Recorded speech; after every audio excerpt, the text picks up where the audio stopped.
What if I told you you can cut a piece of your skull open, take a chip that is probably gonna track you like an Apple tracker, insert it into your skull, and then connect to all your devices, and you don't have to have your phone on you. They're tracking you anyway. So what's the difference? It's just this time it's embedded in your skull, right? Sounds pretty cool, huh? Huh? No, not really. Yeah, me neither. It's pretty freaky, but at least it's helping people medically. I just seen the new Neuralink video from Core Memory. That Mr. Smith, I think I'm pretty sure I said his name right, has gotten a new implant, and it's more invasive than I first thought. See, I was on board at first with getting the Neuralink implant, because it sounds cool, it sounds so sci-fi.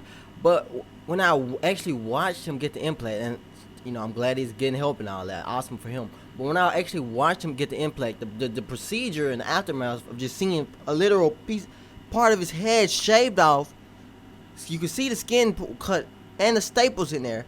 That was just a bit too much for me. Like, it's a bit way too invasive. We'll take the rest of the staples out. Now, I say this product has about 3 more years before it could be like mainstream. Blah blah blah. I'm just totally throwing shit out my ass. But it just seems way too invasive to ever catch on, in my opinion. Now, only medically do I see this thing ever actually catching on, because it must talk about everybody's gonna have a Neuralink chip eventually. I will have a Neuralink chip too. I could be replaying this in the memory right now. But like, I don't see it happening. I just don't see it happening, not unless they change the procedure. Because literally, I am not gonna go let you cut off part of my hair. Especially women. I mean, I like my hair just as much as women. I might go bald, and I wouldn't be wrong with that. But I still like my hair just as much. So I don't see people cutting off a part of their hair so that you can get inside, open up their skull, take a chunk of their skull out, and implant the Neuralink. And then they gotta deal with this big, ugly scar on the side of their head until who knows how long until it grows back. You might as well go bald at that point. It's like, I don't see it catching on. Maybe if we were still in Egyptian time when everyone had lice and they cut their head balls and everyone wore wigs, maybe then I would see it catching on. But for the everyday person, I don't see it catching on. And I'm glad that Mr. Smith got it, because he really looked like he needed it, because he was first only able to communicate with people by just looking at the screen. Looks long enough that it clicks, so he can look there and click. I'm glad he got that on, and it was kind of cool seeing him talk and interact with the AI software they developed around it. Tune that a bit more. If Sammy were here, we'd already have this solved.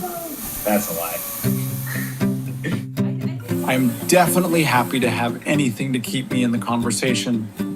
We are working together to make it better. My problem is that I enjoy the ridiculous answers it gives me. We did like a... Sorry, I'm being a bit of a jerk. I'll tone it down. And it was just like, ChatGPT, but for like texting, that you could download the ChatGPT to text people with. And of course, he liked to select the fun prompt. So, I guess it'll help him.